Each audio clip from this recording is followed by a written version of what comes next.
TFW is a production of Round Peg, and this is your host, Lorraine Ball.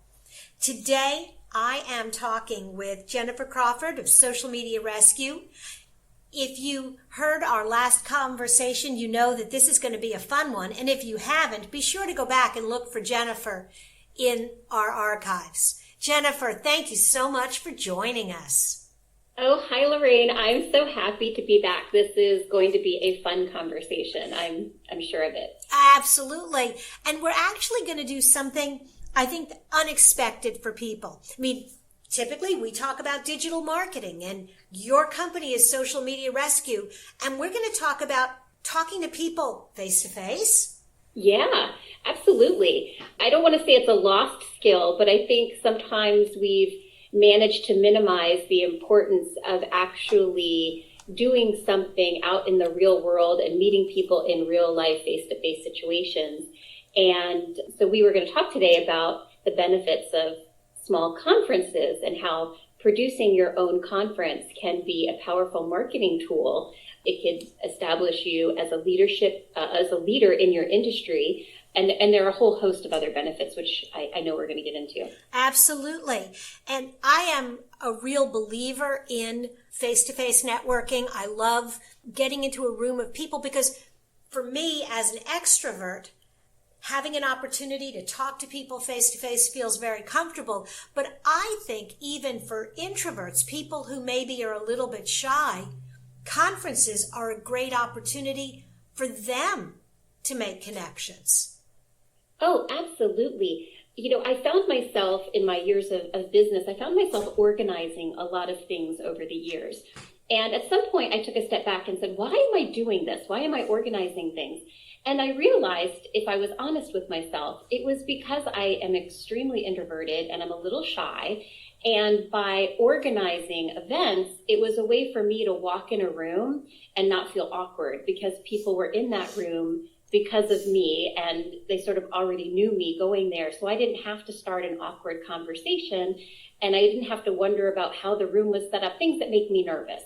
You know, I get a little anxiety if I don't know exactly who's going to be there and what's going to be happening.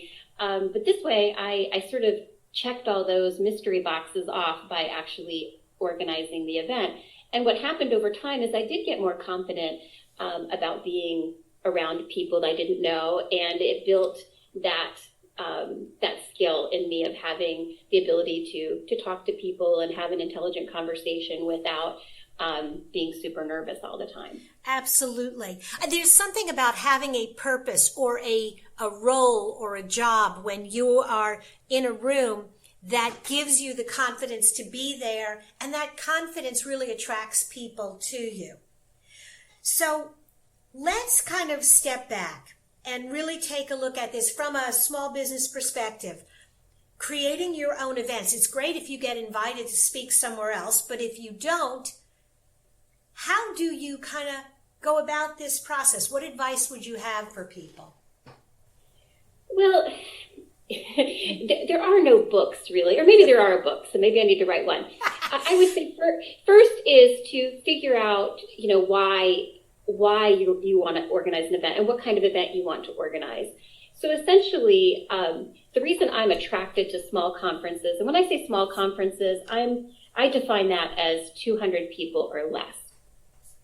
And I like that size conference because it keeps your expenses down, because you don't need to necessarily rent out and commit to a hotel for a conference. You can find some non-traditional spaces.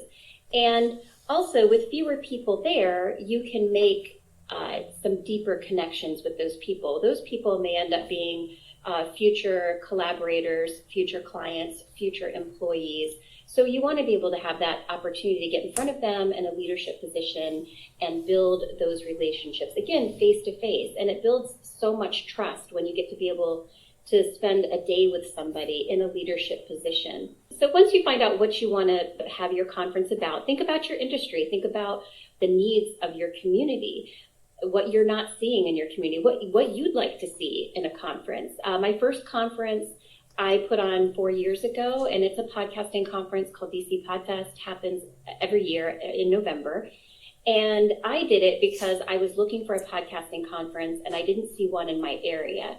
And I was really craving a sense of community because I felt very isolated as a podcaster, doing it in my dining room every week for the past 5 years. And I didn't really know a lot of other people doing it. So that was my reason, was I wanted to gather other people doing what I was doing so we could learn from each other and help each other and build that sense of community. You know, and go ahead. I was going to say, you know, that is exactly why we started with the Digital Toolbox Conference. Was we looked around Indianapolis, and this was a city where there had always been, or had for a number of years, been a lot of social media and digital marketing conferences. And for one reason or another, all of the organizers had kind of walked away from those events. And I found myself traveling to Dayton and to Cincinnati, which is not a bad drive, but I was making connections with people that I was not going to turn around and have coffee with the next week because they were 2 hours away. And so we kind of felt that same need to create a community event where we could connect with people who we would then see beyond the conference. Oh, yeah, absolutely. Well, it's interesting. If you Google, if you do any sort of Google search about conferences, even about putting on your own conference, most of the hits that you're going to get back are about the benefits of attending a conference. And there are certainly benefits to attending a conference, but there's not a lot of, you won't get a lot of hits back pertaining to the benefits of actually producing your own conference. And I wish more business people and brands would consider all the benefits of doing so. One of my favorite benefits of putting on conferences is that you are in a position to give other people in your industry opportunities. And when you're able to grant somebody an opportunity, they remember you. It makes you memorable, and they respect you for it. And so again, it's building these kind of relationships that are so unique and have this unique depth to them, that are in the long run really going to build up your authority in your industry. It's going to attract people to you, such as clients. And it's an opportunity. What I like to compare it to is you're going fishing and you're casting a net, and you're able to, in that net, bring the exact type of fish that you want to you. So you can put on an industry event and actually attract potential clients by giving them tons of value in that day-long or 2-day-long conference. And again, you're right there in the center of it. You're associated with it. And, you know, we love social media. It actually gives you a lot of social media content, both leading up to and during and after. Absolutely. There is nothing like a good conference hashtag that you can use leading up to the event and then after the event to kind of share some of the best of information that was created during the conference. Oh, yeah, absolutely. And I think the reason you don't see a lot of people putting on these events is that it is a lot of work and they are very intimidating. But I would say you don't have to, it doesn't have to be, I don't know, what's the word I'm looking for? It doesn't have to be grand. I worked with a client recently on a conference, and she's a small independent publishing house. And she wanted to put on an event for independent authors to help them be better marketers. Mm-hmm. Because as a publisher of independent authors, essentially, she was finding they were coming to the table with no social media assets. They had no idea how to market. And it was really a partnership between her and the author in terms of getting word out about the book. But they were not bringing a lot of marketing skills to the table. And she wasn't seeing that addressed in other industry conferences. So she addressed it in this small, intimate conference. It was 50 people. She rented a home, not home, she didn't rent a home. It was a historical house that was part of the park system in the area. We found it was perfect because it was sort of had that writerly feel to it with its small rooms and the wraparound porch. And the whole day, it was just one day, and it was just a bunch of workshops and hands-on activities to help them market. We even had we put together a media lounge so that they left with a video, an author video. They left with headshots. And so these were things that they could use for their media kit. So it was very tangible. Actually got so much value out of that day. And she didn't make any money with that conference. We managed, she broke even, I think, in the end, but she did walk away with some clients because she got to meet and build these relationships throughout the day and have real conversations.